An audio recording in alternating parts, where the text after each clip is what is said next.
everybody. Welcome to Wise Wolf. My name is Kokil. I'm coming to you tonight under the new moon in Gemini, June 14th, 2026. 6 months into this year. Wild to think, really. But tonight, just like every new moon, the darkness is the point, because what we're exploring is what happens at the boundary between seeing and not seeing, between what is actually there and what the eye, the brain, and the mind constructs, which brings us to the theme of today's episode, optical illusions and non-duality. Nature has been solving the problem of perception for 4 billion years. What it has built is extraordinary, strange, and in many cases completely invisible to us until we know to look. Let's begin.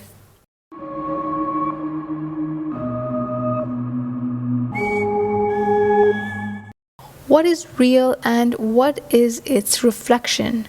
How much of what we see is what's there, and how much is what we've been trained to see?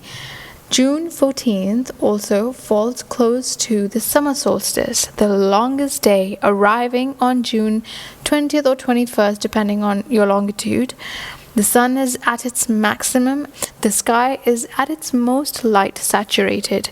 The new moon, paradoxically, gives us the darkest sky of the month right at the season of the maximum light. The two together, darkness within fullness, absence within abundance.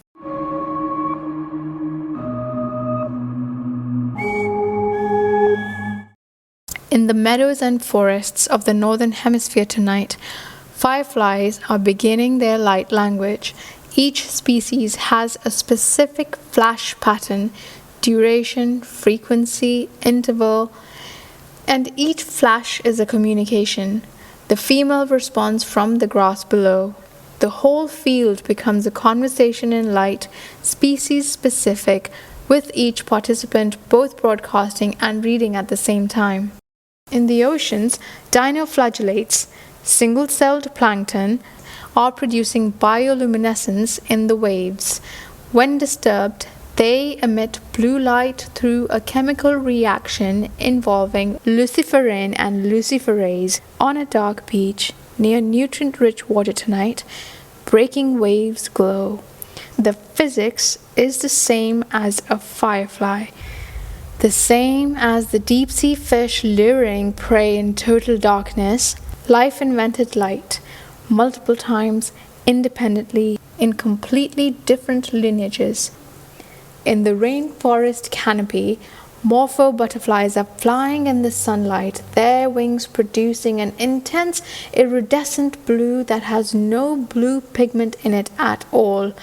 The color comes entirely from the nanostructure of the wing scales, layers of transparent chitin precisely spaced to cause constructive interference for blue wavelengths and destructive interference for all others. The butterfly is not blue. The butterfly is a structural geometry that makes blue light happen.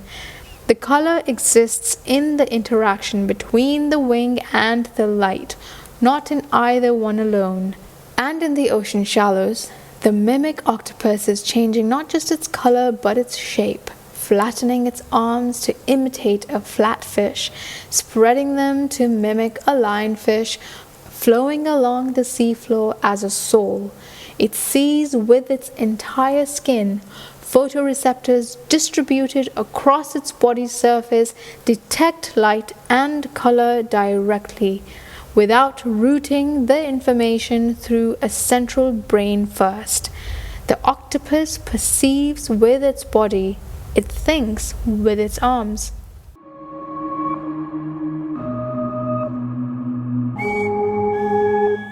Maya is one of the most misunderstood words in the Vedic tradition. It is usually translated as illusion and then immediately misread as meaning the world is not real. Maya is the creative power of consciousness, the extraordinary capacity of awareness to generate the appearance of multiplicity from unity, not a trick, not a deception, a genuine creative act. The morpho butterfly's wing is Maya, a structural geometry that produces a color that doesn't exist in the material. The bioluminescence of the dinoflagellate is Maya, chemistry producing light in darkness. The mimic octopus is Maya, one creature producing the appearance of many, all real, all genuine, although none of them what they first appear to be. Shankara, the 8th century philosopher who systematized Advaita Vedanta, described Maya precisely. The world is neither real nor unreal. It is not nothing, but it is not the final level of what's happening. Like the morpho wing, the blue is real, but it requires a specific relationship between structure and light and observer to exist. Change the angle and the wing goes dark. The color was never in the wing alone. The Mandukya Upanishad maps 4 states of consciousness: waking, dreaming, deep sleep, and turiya, the 4th. The first 3 states we pass through every day. Turiya is not a 4th state we enter, it is the awareness that is present through all 3, the unchanging witness that watches waking and dreaming and deep sleep without being any of them.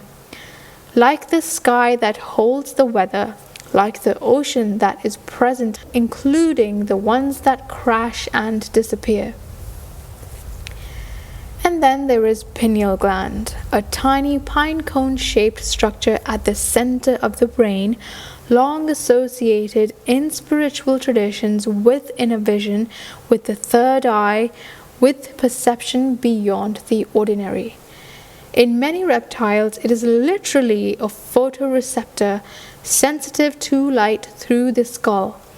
In mammals, including humans, it produces melatonin in darkness, and it produces DMT, dimethyltryptamine, a molecule found naturally in human blood, cerebrospinal fluid, and lung tissue, most abundantly during birth, death, and deep meditation.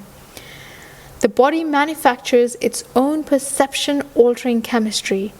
Nature is the original psychedelic. The question isn't whether expanded states of perception are possible. The question is what they're showing us about the structure of awareness itself.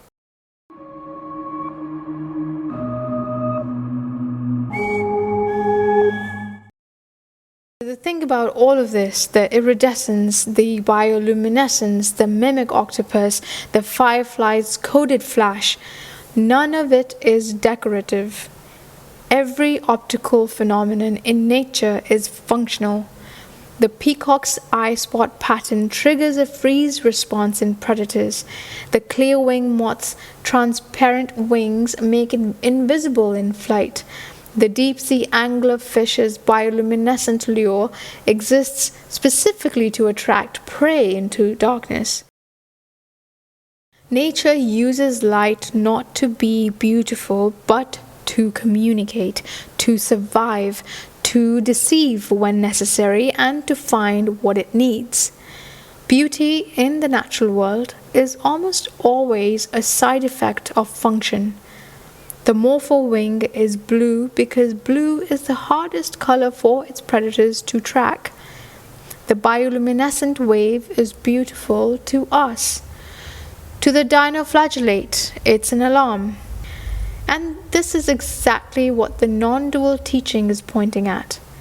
What we experience as the richness of the world, color, texture, depth, beauty, terror, is the result of a particular configuration of awareness, nervous system, and what's really there. Change any one of the 3 and you get a completely different world. The octopus's world, the bee's world, which includes ultraviolet, the snake's world, which maps heat, the bat's world, which maps echo. None of these things alone is the real world, but all of these together are the real world. Turiya is what is aware of it, the awareness that is not limited to any one configuration of seeing, but the one that can hold all the worlds together without being captured by any one of them. And that's all for tonight. Go outside or simply close your eyes right now and notice that something is still seeing. The darkness has a texture, a presence. That's Turiya. It was there before you looked. The next episode arrives on the full strawberry moon, June 29th. Until then, keep exploring. Happy new moon!